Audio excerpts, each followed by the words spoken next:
All right, it's time to do some mind reprogramming. And if you are really good at pointing fingers at others, we're going to dive into how can you stop blaming circumstances and take responsibility for your actions. We're also going to look at what can I let go of? And another one, how can I make my daily life better? So these three things are great. They go together.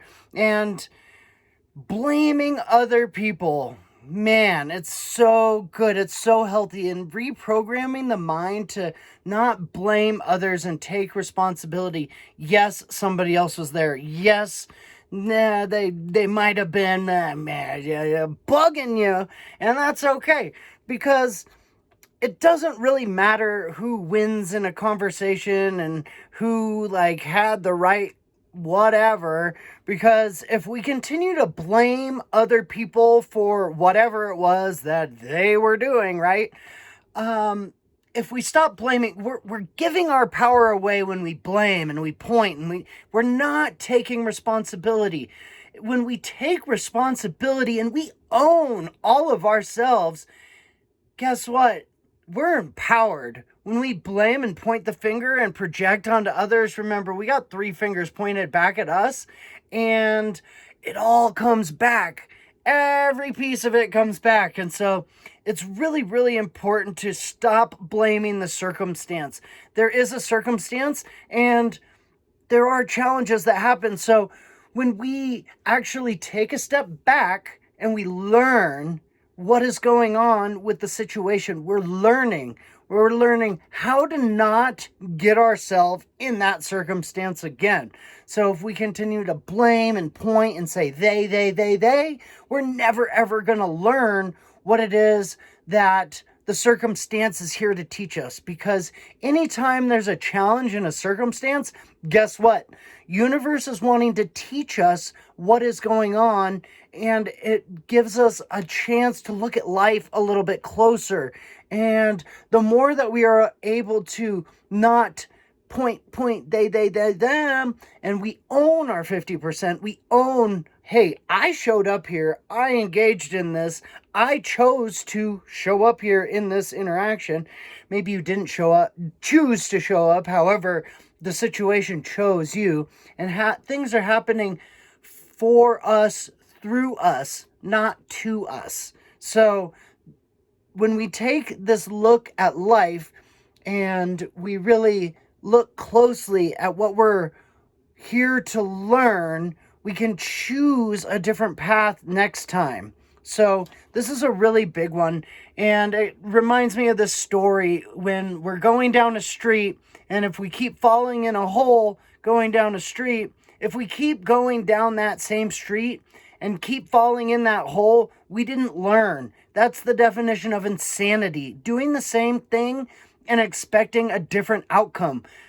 Hey, we can walk around the hole, and even better, we can go down another street, which is so absolutely spectacular to have consciousness and self-awareness, and this makes for such an amazing life. So how or what can I let go of? There's so many things that we can let go of in life. If you want to let go of something that is holding you back, it may seem very, very challenging in life to let go of things that are holding you back, and things may fall apart. However, when we let go of things that continue to challenge us and drain our energy, maybe the relationships, maybe it's a job, maybe it's a car that doesn't work and you keep trying to get it to work, maybe it is a pen that you keep trying to scribble. You're like, come on, ink, come out, please. Get rid of that thing. So, in letting go is also another way of surrendering. What are we surrendering? What are we letting go of? If there's a piece that is so challenging in your life and you really, really want to figure it out, sometimes it's easier to just let go and go a new direction. I really like to dive into what is the best feeling in this moment? What will bring me the most joy in this moment? And like in that, I was driving to Home Depot one day. I love the stories. I'm driving to Home Depot one day. I pull over on the side of the road. I'm like, okay, I'm practicing this. I am practicing what am I following in my joy for this very moment. In this exact moment right now, what will bring me the most joy? And I'm like, not going to Home Depot. So I went to the hot springs instead. And it was such a better outcome for me. And I know you're thinking, like, how can anybody just like drop one thing and go to something else? Like when you're letting go of things and you're trying things on, sometimes things fall apart to fall together, and it's such a beautiful space to be in, and it's really challenging at first. However, the more we try it on and it feels good, the easier it'll continue to get. How can I make my daily life better? So if you want to make your daily life better, there's things that you can do. And for me, waking up in the morning with gratitude. Once you are able to say what you're grateful for in every moment when you wake up, like, I am grateful to wake up. I am grateful for my life. I am grateful for this breath. I am grateful for this day.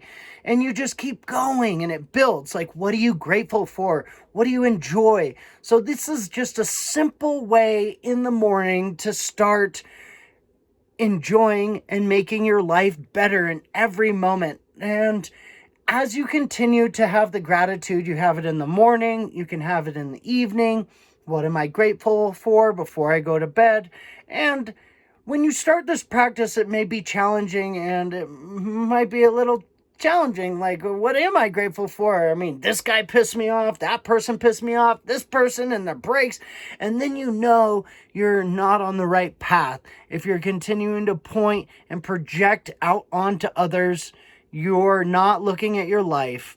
And in order to have a better life, owning, taking responsibility, enjoying the life, enjoying every single moment. How can we enjoy our lives and enjoy every single moment? It starts one little teeny piece at a time. And as you continue to gain that momentum of what you're grateful for, it may be something so little teeny.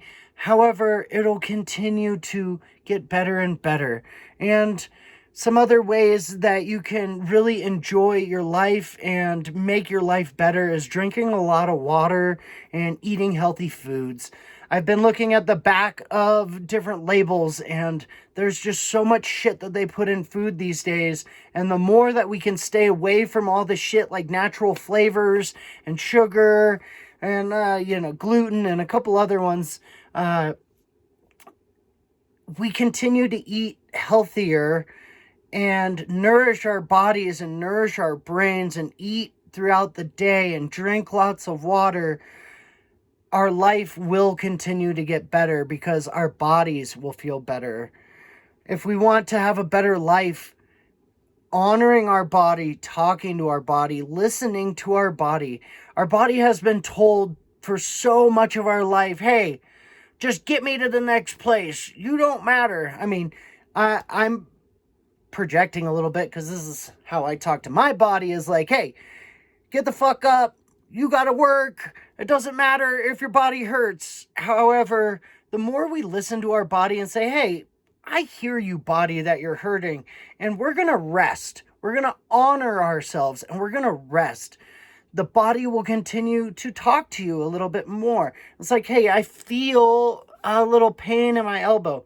I feel like my head is sweating. Like, I feel my back has a little kink. It's really good to dive into different feelings and what you're feeling. You can just state them.